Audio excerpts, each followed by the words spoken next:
guys, welcome back.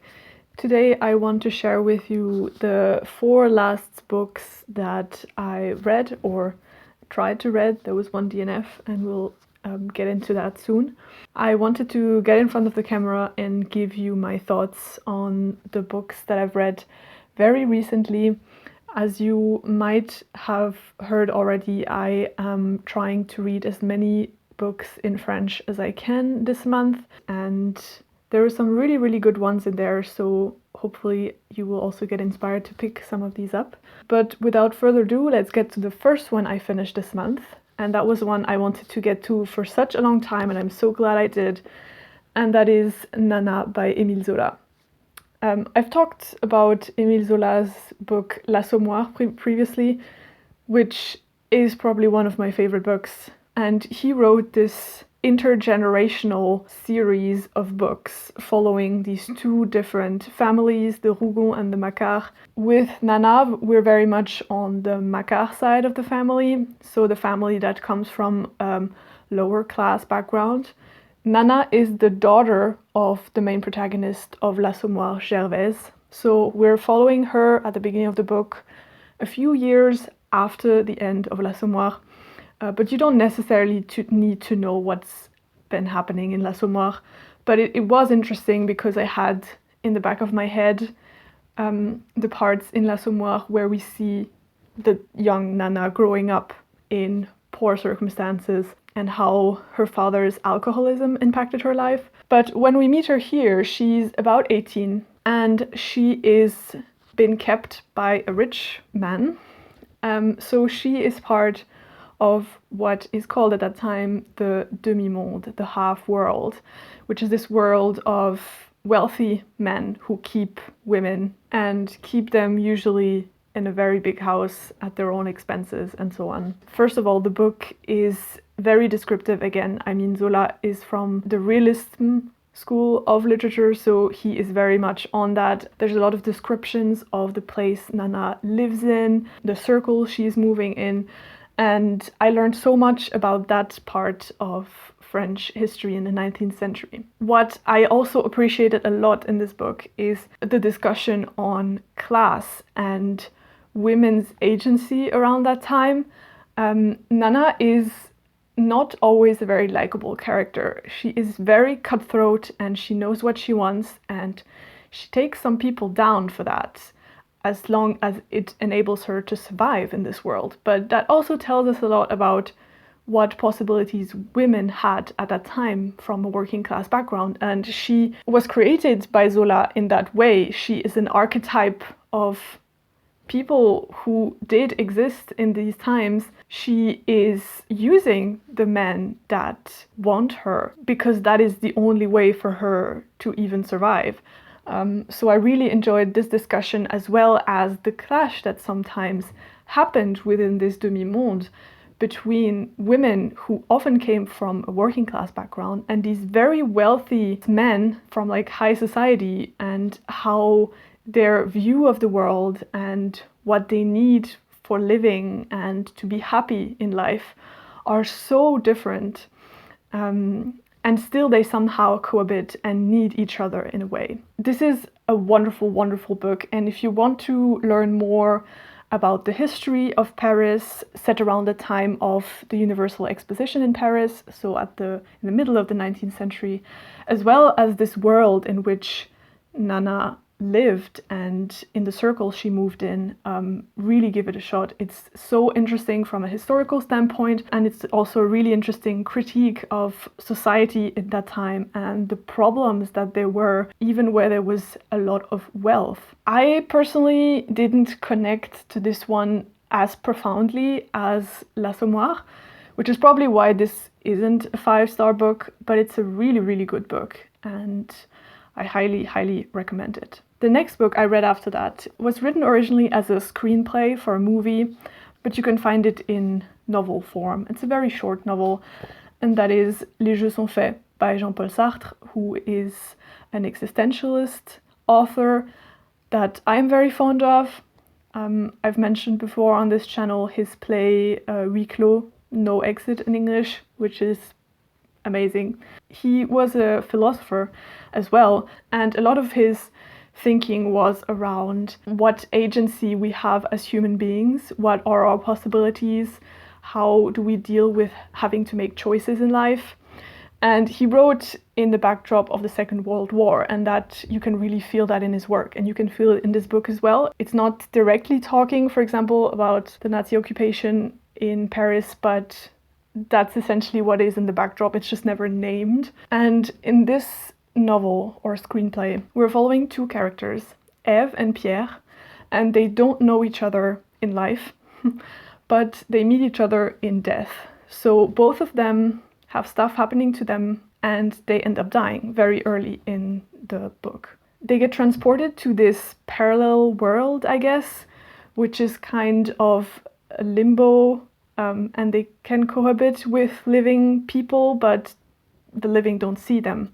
So they only get to witness what is happening in life. And for both of them, it's very difficult because they left stuff behind in their life that they haven't finished, or, they left people behind that they want to take care of. But then the authority of this limbo place tells them that they were supposed to meet in real life and they're meant for each other, but they haven't had the time to do that because they died.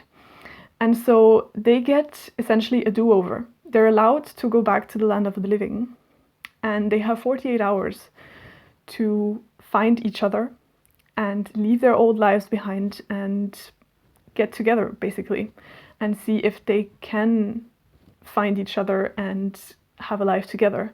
Little by little, you get information about their backgrounds as they go back to their environment as they were still living. You see little by little that this is not going to be possible. I'm not going to say why, but I really liked how it was uncovered in a very suspenseful way. And it's very hard to watch because you feel like you're also kind of a god figure who sees all of this from a distance, and you see that this is going to go horribly wrong.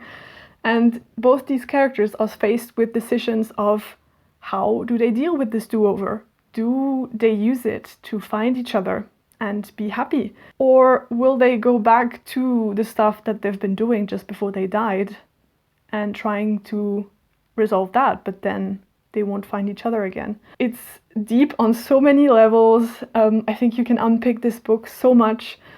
It was really wonderful, really hard-hitting, and I'm really, really glad I read it. Yeah, really, really good. The next book I read or tried to read was the DNF. And I'm annoyed because it's one I've had on my shelf for a while, and I really had set my heart to really try this out this month. And I've tried. I've read 50 pages, but I just couldn't go on after that. And that is La Nuit, temps by René Barjavel. This is a book published in the end of the 1960s. And it's kind of a science fiction, proto-utopia, dystopia, something like that. And it follows our Earth many years down the line. And scientists find traces of a lost civilization in the ice of Antarctica. And they discover that this civilization was way more advanced than people are at that time in the future. And they also find two people frozen in cryoprotection. And this is all I knew about it, and it sounds so interesting. But then I started reading, and I started getting really uncomfortable because of some things and how the author framed them. And these things were very misogynistic, downright racist, and just in general really uncomfortable. I think the first instance that I encountered this was 10 pages in, and I thought, okay, we'll let that one slide. 5 pages later, again and again. And after 50 pages, I just threw in the towel because frankly, I don't have the time for that. I'd rather read a book that brings some enjoyment to me and doesn't make me cringe. But I just wanted to mention it here because I don't know if this book in general is, I don't think, very much talked about. The English title is The Ice People. Sounded promising, but I think it's important that we address that. It's to my eyes a book with really problematic language. So just know that if you want to give this one a shot. Finally, the book I read after that was also one that I've wanted to read for a long time, ever since Sarah from the channel Sara The Dreamer and Christine from the channel The Other Christine That Reads mentioned it, because it was really big in Canada, I think back in 2015 when it was published, and won many prizes. And I have the French version of it, and I believe it was translated by the author herself. She is a francophone from Quebec, because I don't see any other translator named in the book, so I assume the author translated it herself. But there's an English version as well, and it's called Suzanne. In French, it's La femme qui fuit by Anaïs Barbeau-Lavalette. And in this book, the author is bringing us into the world of her estranged grandmother. And she is basically, with this book, trying to build a narrative around what her grandmother's life would have been. And that woman went through a lot of things.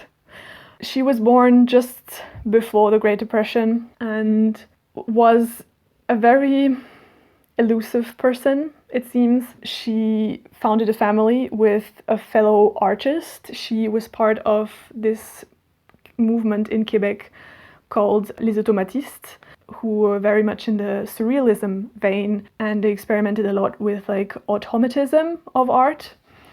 And she had 2 children with one of her fellow artists, and then just left and abandoned them. And so this book is a lot about also the trauma that came from that, the trauma experienced by the author herself through the trauma experienced by her own mother, who has been abandoned by her mother. And the author is really, I think, just trying to make sense of her grandmother's life, and probably also for herself trying to make sense of why she would have abandoned her family. But there's a lot more than that. There's also the whole historical context of Canada and Quebec in particular, from the 1930s until, I guess, just before this book was written. And that in itself was so fascinating to me. I was really shocked by how less I knew about Canada's history, and I still have to learn about. Obviously, the problem of the Anglophones and the Francophones, and how they cohabit, or in some ways don't cohabit well, and how the Francophone community was very much put on the sidelines, how religion was so prevalent in all forms of life, including the government, and how this led to a lot of censorship of art. And yeah, just really, really fascinating in that respect as well. I had trouble with the fact that this was written in the second person when talking about the grandmother. So whenever the grandmother would like do something, it would be, you are doing this and you think that. And I didn't really enjoy that so much, to be honest.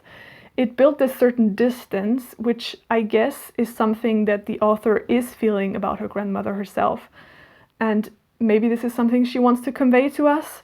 But yeah, this wasn't optimal in my eyes, but I understand why the author might have done it. Other than that, yeah, it was really a crazy emotional roller coaster. And I think I'll remember this book for a long time. I haven't really made up my mind about whether I liked it. I think I liked it. I'm not sure I loved it, but it's definitely going to leave a big, big, big impact on me. And alone for that, I say kudos. And yeah, if this sounds interesting to you and you want to learn more about Canadian history, give this one a go, because I think it's a really, really good book. The language is so lyrical and beautiful, and it coexists with this horrible stuff that is happening and touches upon so many different parts of history, not only of Canada, but also the civil rights movement in America. Yeah, just, I think I have a book hangover because of this book, so we'll see what I pick up next, but this is where I stand for now. Alright guys, these were the books that I read so far in July, and I must say overall I'm really happy with the stuff I've picked up, and with the stuff I decided to continue reading and the stuff that I decided to abandon. I hope your reading is going well this month so far as well. And yeah, I hope to see you soon, and I'll see you in my next video. Bye!